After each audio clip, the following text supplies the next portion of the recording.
Bem-vindo a Conversas Cristãs, um espaço em que nós pensamos um pouco na realidade cultural que vai à nossa volta, sobretudo aquela expressa pelas notícias do dia a dia, e pensamos nisso do ponto de vista de um cristão que tem a Bíblia como sua regra de fé e prática. Eu queria pensar hoje um bocadinho sobre aquilo que vai sendo desenvolvido e conhecido como a cultura de cancelamento. O que é a cultura de cancelamento? Bem, é algo que vamos vendo não somente nas notícias, mas mesmo naquilo que é a mídia social, ou seja, os meios de comunicação cada vez mais utilizados pela juventude, mas não só, pelas pessoas de um modo geral no mundo inteiro. Esta ideia da cultura de cancelamento tem a ver com boicotar uma pessoa por causa de um gesto, de um ato ou de uma palavra do seu passado e que é considerada incorreta, tendo em conta aquilo que é a nossa vigência. De alguma maneira também entender que as pessoas serão culpadas se não participarem naquilo que é considerado obrigatório pela cultura atual dominante. Por exemplo, recentemente, na volta do desporto a nível mundial, e o desporto voltou a ser praticado num contexto da campanha do Black Lives Matter, ou seja, de uma campanha teoricamente contra o racismo.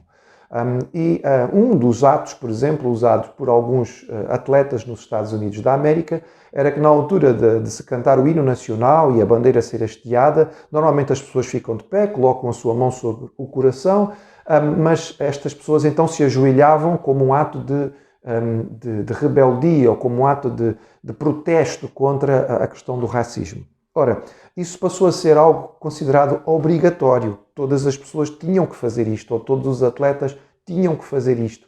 E quando há um atleta da equipa que não o faz, esta pessoa então é imediatamente cancelada. Ela é boicotada porque ela não está a cumprir aquilo que é considerado obrigatório pela cultura vigente. Isto está a acontecer de forma generalizada. Nós lemos, por exemplo, nos locais do mundo onde os jovens têm que se candidatar às universidades através de vários tipos de formas, não apenas pelas suas notas. Os jovens estão sendo boicotados porque quando eram adolescentes fizeram alguma coisa errada. Em algum momento tiveram uma atitude que não foi muito positiva, ela ficou registrada em filme, foi colocada na internet e por causa de alguma coisa que foi feita há 5, 6, 8 anos atrás, este jovem é boicotado porque ele é classificado como negativo, porque teve uma atitude que pode ser achada racista, ou ela era sexista, ou ela era opressiva, tendo em conta esta cultura atual, um marxismo cultural em que nós vamos cada vez mais sendo mergulhados, em que tem esta linha de política e de ensino e que nos diz que as coisas têm que ser feitas desta maneira. Este desenvolvimento é muito triste, porque ele está alcançando não apenas os artistas, e começou de certo modo com eles, boicotando certos artistas por causa de coisas que tinham dito ou feito. Isso varia muito, se o artista é muito famoso, acaba por não ter muito efeito, mas com alguns acabou por ter um impacto significativo e as pessoas são envergonhadas de forma muito forte. A cultura de cancelamento trabalha da seguinte maneira: ela não lida com princípios ou ideias, ela não discute princípios ou ideias, ela classifica um princípio ou uma ideia de uma pessoa como negativo e a partir daí diz que esta pessoa é maligna e, portanto, esta pessoa, a pessoa e não a ideia ou o princípio, vão ser boicotados e vão ser cancelados. Ou seja, nesta cultura de cancelamento não se conversa, não se debate, não se dialoga para perceber porque é que as pessoas agiram de uma maneira ou disseram alguma coisa. Não se respeita o contexto ou algum atenuante. Classifica-se e boicota-se. E a pessoa então passa a ser envergonhada por causa daquilo que aconteceu.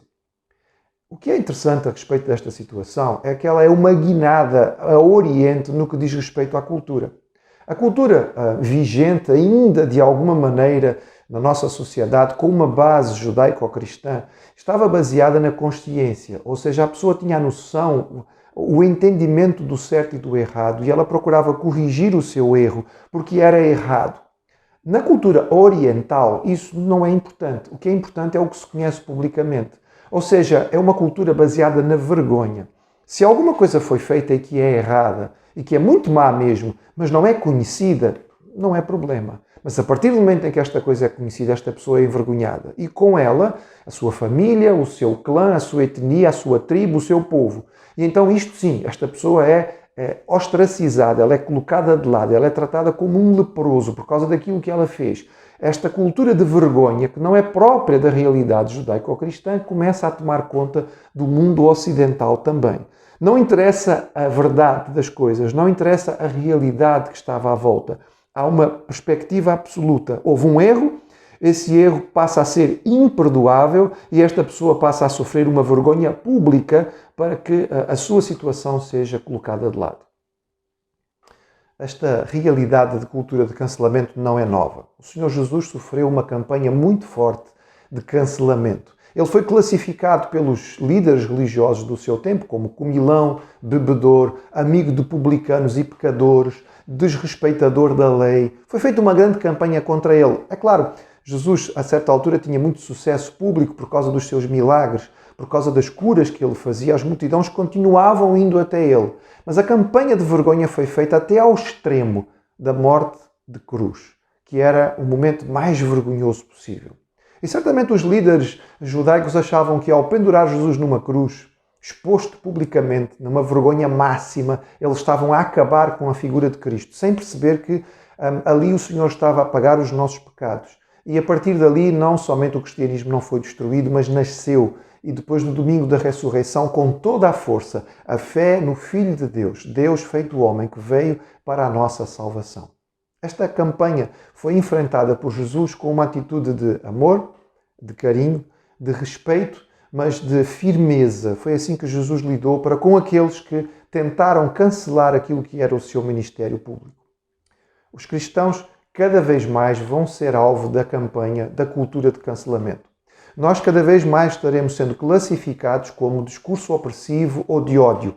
Provavelmente, e nós hoje já vamos vendo isto cada vez mais com pregadores na internet, sobretudo aqueles que têm mais audiência, em que os seus vídeos, as suas gravações são vistas por muita gente, estão a ser boicotados pelo Facebook, estão a ser boicotados pelo YouTube, os seus canais estão a ser cortados, estão a ser deixados de ser utilizados publicamente, porque alguma coisa que disseram ou que falaram foi considerada errada para esta área da cultura atual, que entende que deve se impor. Muito interessante, porque eles falam muito de tolerância, mas a verdade é que eles querem que todas as pessoas, no fundo, aceitem aquilo que eles dizem obrigatoriamente, e todos têm que se curvar ou agir exatamente como eles ensinam. Isto não é novidade. Isto é próprio de todas as culturas de extrema. A extrema-direita fez isto. E o nazismo obrigava as pessoas a se curvar diante daquilo que eram as suas lideranças. A extrema-esquerda fez a mesma coisa, impondo os seus princípios e obrigando as pessoas todas a se comportarem do mesmo modo, ao limite extremo do próprio vestuário. Bem, nós como cristãos temos que seguir os passos do Senhor Jesus. Entender, por um lado, que a perseguição e o cancelamento daquilo que é a nossa pregação é a forma atual e cada vez mais ser a forma usada pelo inimigo para combater a pregação do Evangelho. Nós não vamos poder mudar o Evangelho. Nós não podemos alterar a mensagem que diz que o homem é criado por Deus, infelizmente, com a liberdade que lhe foi dada, usou-a mal, pecou e por causa do seu pecado está afastado do Senhor e precisa muito de regressar à comunhão com Deus para poder ter propósito nesta vida e garantia de futuro na eternidade. Esta é a mensagem do Evangelho. Esta salvação não vai ser alcançada por nenhum outro meio, apenas é alcançada através do sacrifício de Jesus. É uma mensagem exclusiva, é uma mensagem extraordinária, mas que o homem não gosta de ouvir porque o humilha, dizendo que ele não consegue se salvar a si mesmo e que ele precisa obrigatoriamente de Deus. Deus é a única base para o estabelecimento dos princípios do certo e do errado, da verdade e da mentira, da justiça e da injustiça. De outra maneira, estaremos entregues ao relativismo, em que cada um escolhe aquilo que é bom e aquilo que é mau. Sabendo que nós vamos ser alvo cada vez mais desta cultura de cancelamento, nós precisamos estar preparados, não para fugir, não para moldar o Evangelho, porque nós não podemos fazer isto, mas para de forma graciosa, mas firme, dizermos a verdade daquilo que nós acreditamos, anunciarmos o Senhor Jesus. Nele não há cancelamento.